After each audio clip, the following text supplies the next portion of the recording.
Olá, estamos começando mais um programa Personalidade Mais, agradecendo a sua audiência, a sua participação, principalmente a sugestão do tema ou entrevistado que você quer ver em nosso programa. Sugestão esta que você pode enviar através do e-mail que aparece aí no seu televisor. Você ouviu falar de alguma coisa, está com uma dúvida, quer saber mais de algum assunto? Mande a sugestão. Será um grande prazer a nossa produção e eu mesmo, pessoalmente, ir atrás daquilo que interessa a você e colocar aqui ao meu lado. Hoje nós vamos falar de um assunto muito importante, visão. Você já teve problema de vista? Ou você acha que está com problema na vista? Teu filho está reclamando que teve dor de cabeça, você não sabe o que é. São muitas as dúvidas relacionadas ao tema da visão. Eu tenho o prazer de receber nos estúdios da TV Mais a doutora Ana Carolina Fava Salata, médica oftalmologista. Doutora, muito obrigado pela oportunidade de tratar de um assunto que eu, aqui no bastidor, falava com ela. Até eu fui surpreendido com este problema dentro da minha casa. Muito obrigado pela sua presença. Queria eu agradecer. Boa noite a todos. Doutora, eu vou começar pelo algo que me chamou muita atenção, né? São muitos os problemas que envolvem a questão dos olhos, da visão. O que é um paciente que tem uma visão subnormal? Quando ele pode ser diagnosticado com uma visão subnormal? Então, a visão subnormal é classificada como aquele paciente que tem, na tabela de Snellen que a gente usa em consultório... Tabela de? Snellen. Snellen. Isso. É aquele paciente, então, que tem 20/70 ou menos de visão no melhor olho usando a sua correção óptica, no caso óculos ou as lentes de contato. O que é 20/70? É em torno de 20% de visão. Então, aquele paciente tem 20% ou menos. Isso já com o óculos? Com o óculos, então a melhor correção. Ou aquele paciente que tem uma perda de visão do campo periférico. Então, ele vai perdendo e é como se ele estivesse enxergando por uma luneta, a gente chama de campo tubular. Então, que ele tem 20 graus ou menos do seu campo de visão. O nosso normal é 180 graus. Quando você detecta que uma criança tem uma visão subnormal, ou, deixa eu completar, as pessoas já nascem, é genético, ou ao longo dos anos você vai perdendo, vai se desenvolvendo esse diagnóstico? Isso. A visão subnormal ela pode ser congênita, então no caso a criança ou recém-nascido nasce, ou adquirida. E acontece por várias causas. Dentre as causas congênitas, então a gente vai ter corioretinite por toxoplasmose, aquela doença do gato que todo mundo pombo, conhece, né? Alguns casos de catarata congênita, glaucoma congênito, retinopatia da prematuridade, que está aumentando hoje a incidência por causa dos avanços na medicina, amarose congênita de Leber. Depois a gente tem as causas adquiridas, traumas, descolamento de retina em altos míopes, retinopatia diabética, hipertensiva, então hemorragias intraoculares que deixam sequelas.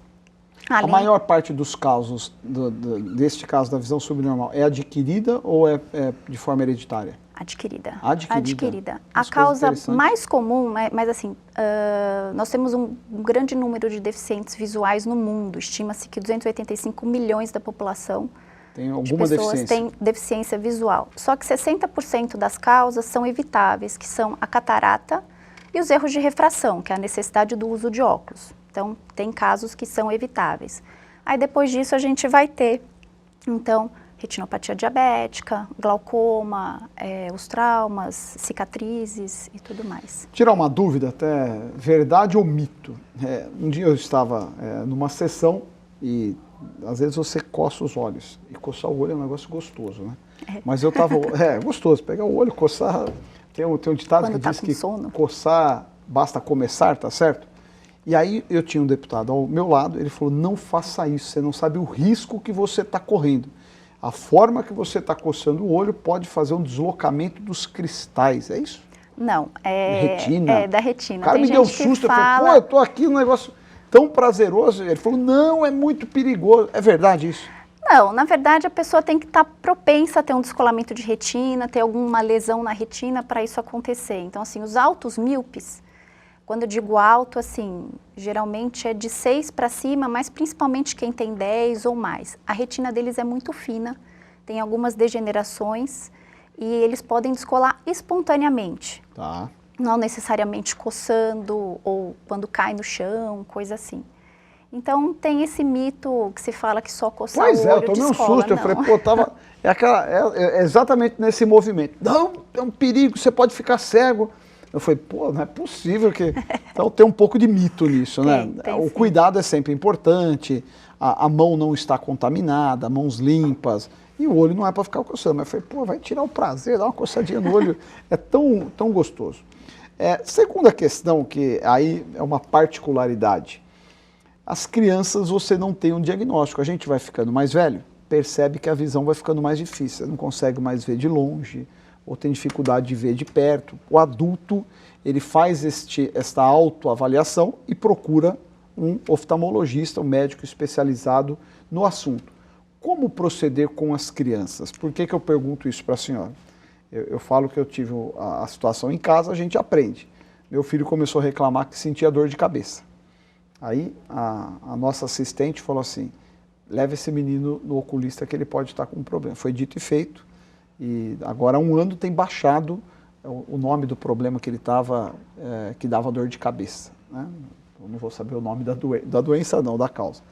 Qual é a idade indicada para se levar, quem pode especialmente, o filho para fazer o primeiro exame oftalmológico? Na verdade, o primeiro exame, então, é feito na maternidade, que é aquela triagem do reflexo vermelho, que hoje em dia é obrigatório em todas as maternidades. Muitas vezes é o próprio pediatra que faz. E quando ele tem dúvidas, ele encaminha para o oftalmologista, se ele não verificou em algum olho, coisa assim. Então, a partir de qualquer idade, a gente consegue fazer a avaliação da criança, de uma forma ou de outra. Eu costumo recomendar, quando os pais não têm dúvida alguma, acham que a criança enxerga bem e tudo mais, que seja feita a primeira avaliação entre 3 e 4 anos no máximo. Né? A criança ela vai ter um discernimento para contar para os pais que ela não está enxergando quando ela se compara com amiguinhos. Então, principalmente só com 7, 8 anos, ele fala, meu amiguinho enxergou na lousa, eu não estou enxergando. Antes disso, dificilmente a criança vai contar para os pais. Só que isso é muito ruim, porque se você deixar chegar nessa idade, um caso que poderia ter sido tratado preventivamente, diminuído, o estrago é muito maior. Sim, a gente tem então a ambliopia, que é o famoso olho preguiçoso.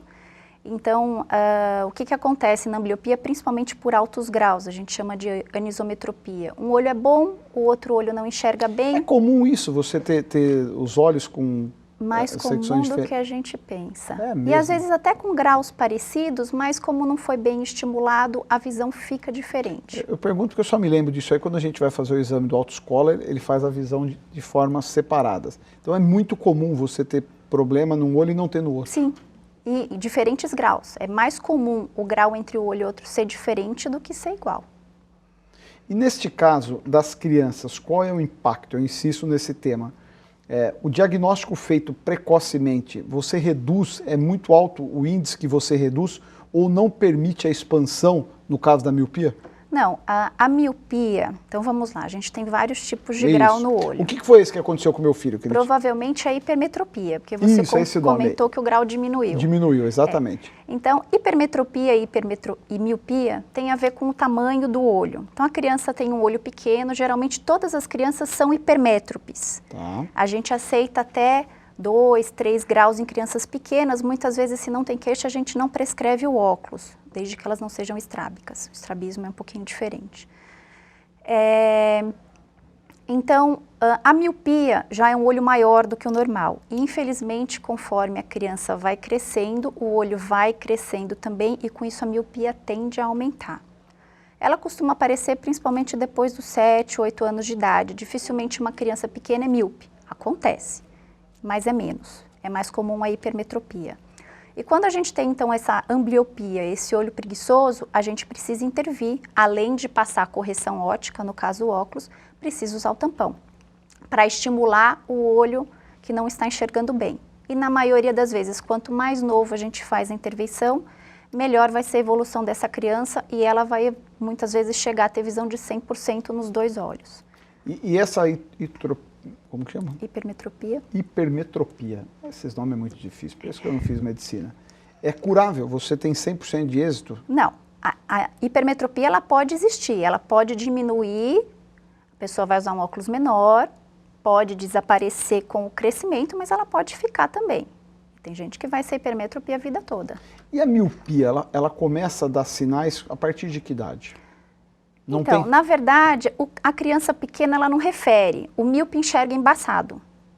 Então, para a criança, ela não sabe se comparar com outra pessoa, para ela é normal enxergar embaçado, o mundo é embaçado para ela. Ela vai notar isso quando ela tiver um pouco mais velha e vai se comparar com amiguinhos. Né? Então, os pais muitas vezes percebem isso. Então, eles vão notar que a criança chega muito perto da TV, aproxima muito para ver as coisas, às vezes aperta os olhos. Então, isso são sintomas da miopia. E pode acontecer com idade? Eu estou falando isso porque meu pai, eu acho que hoje ele tem 72 anos, acho que ele começou a usar óculos com 45.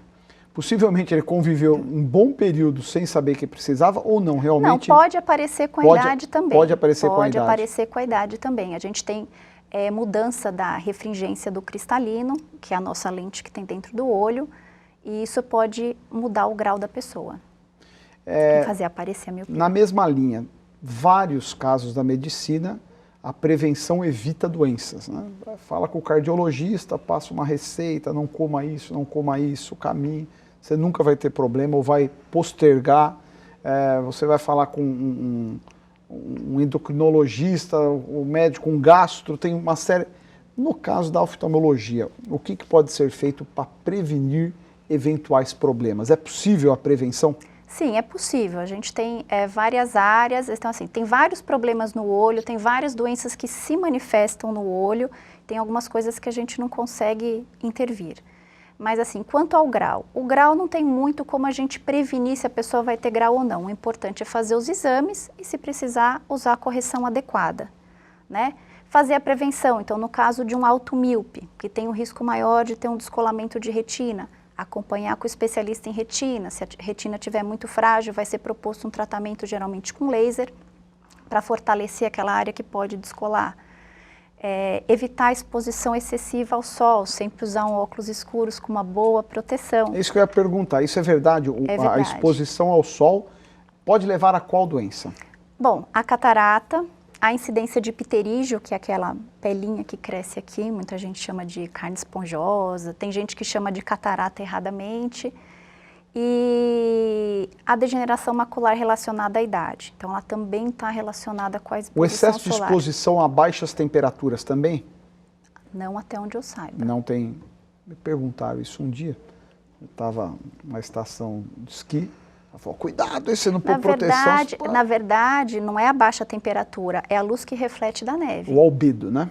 Esse é perigoso. Sim. Tanto que é verdade que quem inventou o óculos de sol foi o esquimó, né? Não sei. Verdade. Agora isso eu li, doutora. Por causa do... o albedo é a quantidade de luz refletida. E realmente na neve você não consegue ficar... Pois é. Tanto que aquela proteção não é só para frio, aqui é uma proteção... Exatamente. E essa coisa do tipo de óculos de sol, você vai comprar um óculos, esse aqui tem lente não sei do que, né? Isso realmente tem... Sim, precisa ter a proteção. Tem que ter a proteção adequada. Tem que ter a proteção. Agora, o sol é o mais nocivo? Nocivo, sim.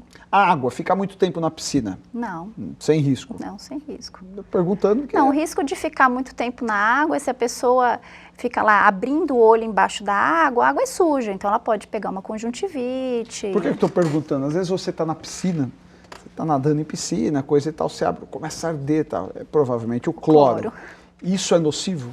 A constância pouco, disso né? pode levar gerar um problema? Às vezes pode causar alguma ceratite, que é uma lesão superficial, mas nada grave.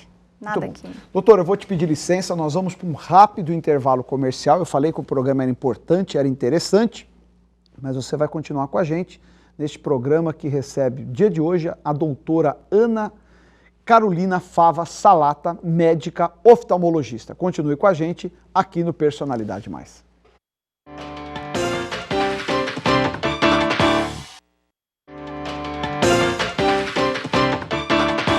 Estamos de volta com o programa Personalidade Mais, que recebe a médica oftalmologista, doutora Ana Carolina Fava Salata.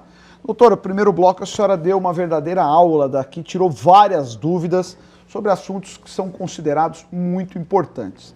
Não me deu a oportunidade por questão do tempo. Depois desse diagnóstico eu descobri que eu falava aqui de meu filho, que começou a ter dor de cabeça, e a primeira coisa que vem à mente, será que esse menino está com problema no estômago, comeu alguma coisa errada? Não era, ele precisava de usar óculos. Levamos ao oftalmologista e o problema foi diagnosticado e curado. Eu apresentei, até após esse episódio, uma lei exigindo e obrigando, né, está em tramitação, que o órgão público faça um exame oftalmológico nas crianças. Bastante válido, né? Muito, muito válido, super importante isso para fazer. Como eu disse, uma das principais causas de cegueira no mundo é o vício refracional, ou seja, a necessidade do óculos que o paciente não está usando, não está corrigido. E leva a cegueira? Não leva, é uma cegueira reversível. Vai agravando? Não, o grau ele não aumenta porque a pessoa não está usando óculos. Isso também é um outro mito. Ah, é? Eu achei, tá vendo? Eu já achei que aumentava, não. Não, o grau não aumenta porque a pessoa não usou óculos. Ele aumenta porque vai aumentar. No caso, a miopia muda, então a refringência do cristalino, então o grau do olho pode mudar e no caso pode aumentar. Cirurgia de miopia. Parece descobrir a América e realmente foi uma descoberta muito importante. É uma cirurgia complexa ou realmente hoje é uma cirurgia simples sob o aspecto da complexidade? O paciente tem alta no mesmo dia, você faz? Conta um pouquinho pra gente. Não. Aliás, a senhora operava, hoje não opera mais. Não opero mais. Por que parou? Curiosidade. Parei por contingências do cotidiano. Tive meus filhos, preferi pôr o pé um pouquinho no acelerador, ficar só no consultório, me dedicar um pouquinho mais à visão subnormal. Tira uma dúvida, quando você está operando um paciente no olho, milímetro. Sim. Tem aparelhos que te ajudam, é a mão mesmo, tem que ter... Não, é a mão, mas a gente usa um microscópio. Tá, mas tem que ter um controle muito minucioso. Tem que ter mão fina, né? Não, tem cirurgiões oftalmológicos curiosidade, fica imaginando. Mãos grandes eu perguntava e muito para hábeis. A doutora no intervalo, transplante de córneas, quantos milímetros tem uma córnea? Uma córnea tem em média 12 a 14 milímetros. Pessoal, a pontinha de uma unha, né? O diâmetro dela, né? Meu Deus, é muita... E a área transplantada geralmente é menor, né? A gente transplanta um meio, né? Mas me fala de fazer uma cirurgia de miopia. Quanto tempo dura em média uma cirurgia de miopia? A cirurgia de miopia, o tempo cirúrgico mesmo, 5 minutos. 5 minutos? 5 minutos. É bem rápido. E qual é a recorrência do êxito que tem? Um paciente que tem sei lá, miopia chega a quantos graus? Depende. Tem casos de 27, 28 graus. E esse caso pode ser operado? Não, geralmente não. Você pode operar uma miopia em média até quantos graus? Não é só por causa do grau. Na verdade, a gente tem um limite. Então, o êxito da cirurgia refrativa, tanto de hipermetropia, miopia ou astigmatismo, está relacionado com um bom preparo e uma boa avaliação dos exames pré-operatórios. Então, o paciente tem que ter uma espessura de córnea adequada e uma curvatura de córnea adequada. Tá. Então, às vezes, um paciente tem 2, 3 graus e a córnea é muito fina e não pode ser operado. E às vezes ele tem 10? Exatamente. E é possível a cirurgia. Então, não depende só de quantos graus. Tem uma média de quanto você reduz? Um paciente de 8 graus, 10 graus, uma cirurgia exitosa, esse paciente vai reduzir para quanto? Desde que o paciente tenha uma espessura adequada, a gente visa correção de 100% do grau. Zerar. Quer dizer, nunca mais vai usar lente ou óculos? Nunca mais vai usar. Tem casos em que há regressão, né? Mas a ideia é que não precise usar mais. Eu mesma sou operada há 15 anos. E não usa mais óculos? Não uso mais óculos. Nem lente? Logo eu vou começar a usar para perto, porque a idade está chegando. Não dá para operar de novo? Não tenho vontade mais. Mas poderia? Poderia. No caso, quando o paciente fica presbita, então que é a famosa vista cansada que aparece depois dos 40 anos, ele não dá mais o foco para perto. E isso é progressivo. Então vai aumentando com o passar dos anos, esse grau para perto aumenta. Então, na verdade, quando a gente vai operar para perto, acaba não ficando tão bom para longe. Então, eu acho que eu estou enxergando bem para longe. É uma cirurgia cara? Por que eu pergunto? É uma cirurgia rápida, a questão do ato cirúrgico, mas ela tem toda a preparação, o processo de anestesiar. Tem muita tecnologia envolvida. Muita tecnologia. e aí são duas perguntas. É cara no Brasil ou é cara no mundo ou não? É um preço que não vai se baratear, chegou nos seus patamares? Porque o Brasil acho que opera já há quantos anos? 20 anos que se opera?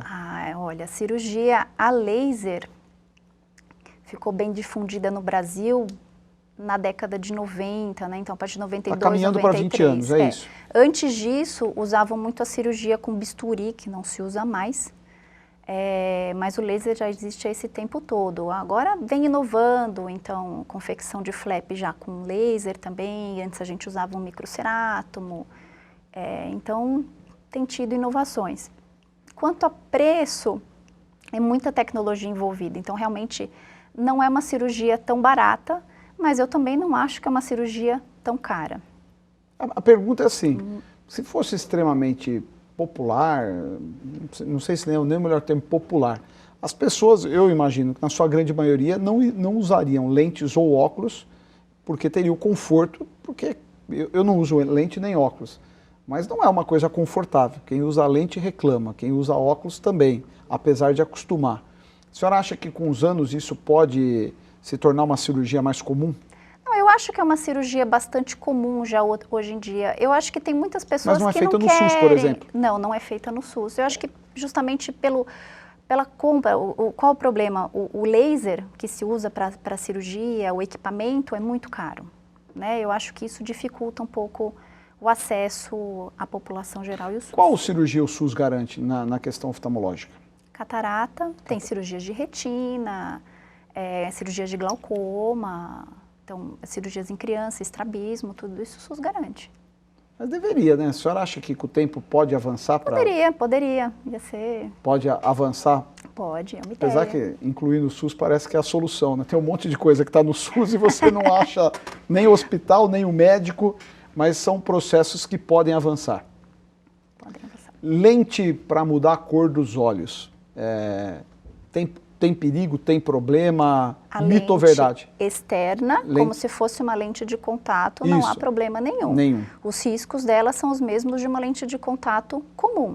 Né? Mas então, não pode gerar um processo de inflamação, processo de irritação? Como uma lente comum. Tá. Então tem gente que vai ter alergia, que vai ter intolerância porque tem um olho mais seco. Então o risco da lente externa é o mesmo de uma lente de contato comum. Eu vi uma reportagem, até fui pesquisar para receber a senhora, e eu falei, eu tenho que perguntar porque eu acho que não é verdade isso. É possível as pessoas tatuarem a parte interna dos olhos, doutor? Tem louco para tudo. Tem gente que tatua, tem gente, outro dia eu vi até uma cirurgia de uma retirada de um implante que foi colocado dentro do olho, em cima da íris, para mudar a cor do olho. Isso leva a uveíte, que é a inflamação interna, leva a infecções, leva a glaucoma secundário. Aí outra, o único, me corrija se eu estiver errado, profissional habilitado a mexer nos olhos é o médico oftalmologista. Com certeza. Possivelmente não foi ele que fez, não foi o tatuador, né? Não, tem um oftalmologista. E o risco de a pessoa ser levada à cegueira é altíssimo também. Sim, porque pode levar a uma inflamação muito grande.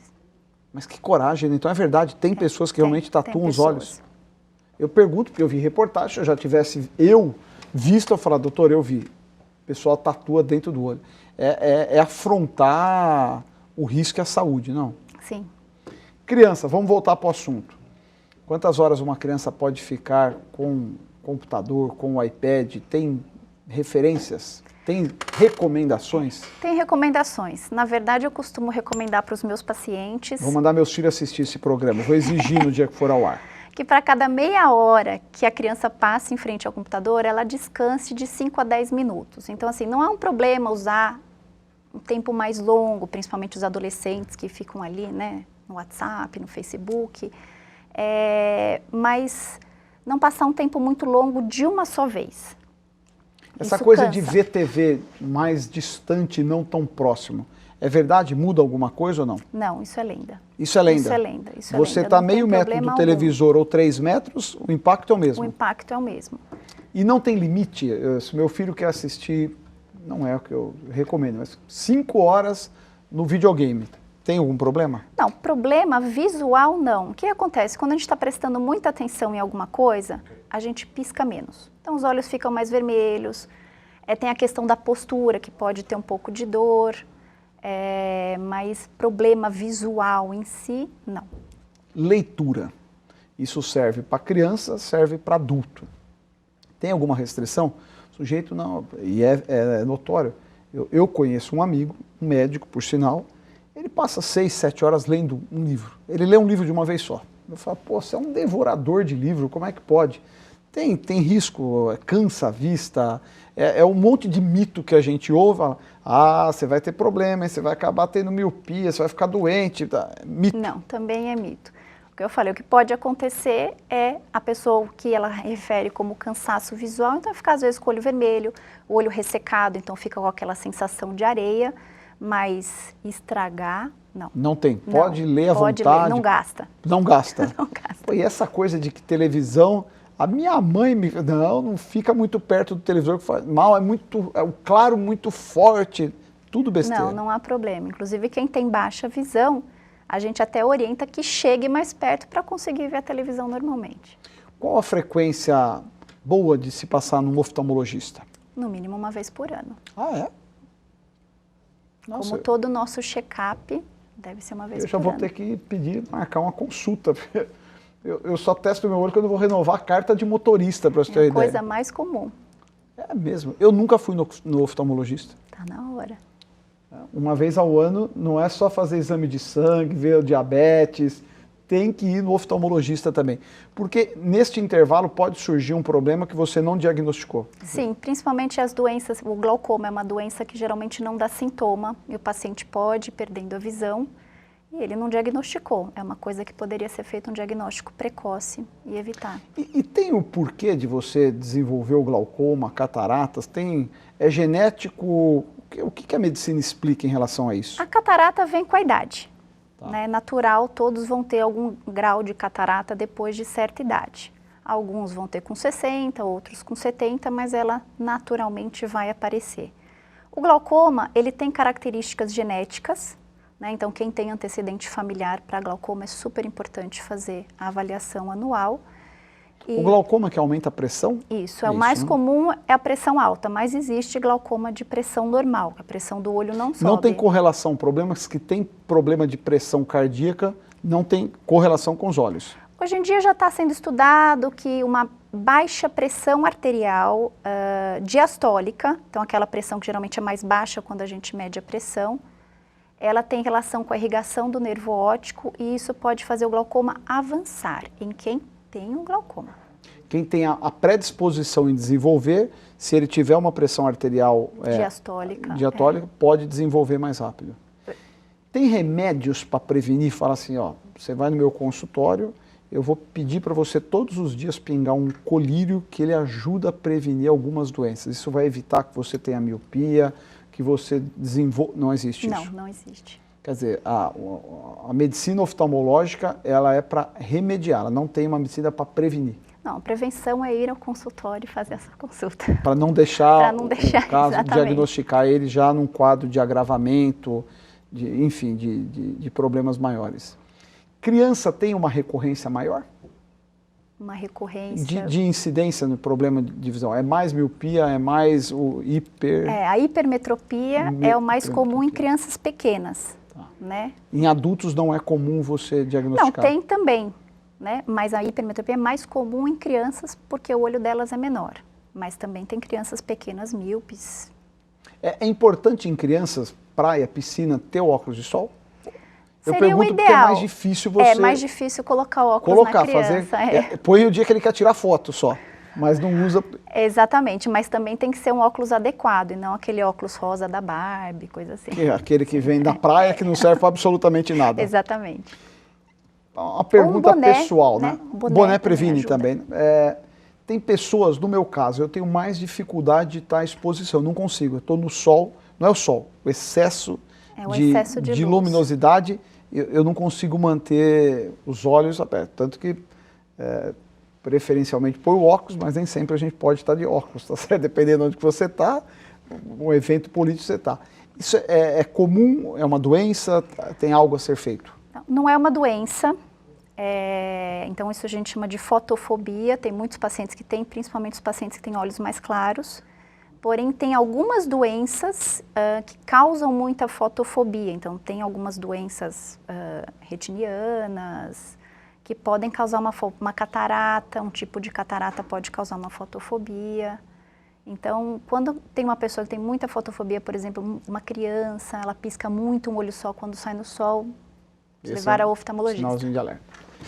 Eu entrevisto a doutora Ana Carolina Fava Salata, graduação em Medicina pela Universidade Estadual de Campinas, residência em oftalmologia também na Unicamp, terminou em 2002, concursada pela Prefeitura de São Bernardo e atua na área de visão subnormal em consultório no CRE, Centro Especializado em Reabilitação de São Bernardo do Campo. Doutora, muito obrigado por dispor do seu tempo e trazer contribuições que particularmente eu mesmo saneei muitas dúvidas e tenho certeza que você de casa também despertou aí muitos interesses e ao mesmo tempo preocupações. Muito obrigado. Eu é que agradeço. Boa noite. A você de casa que nos acompanhou, o nosso muito obrigado. Lembrando que na próxima semana nós temos mais um encontro marcado aqui no Personalidade Mais.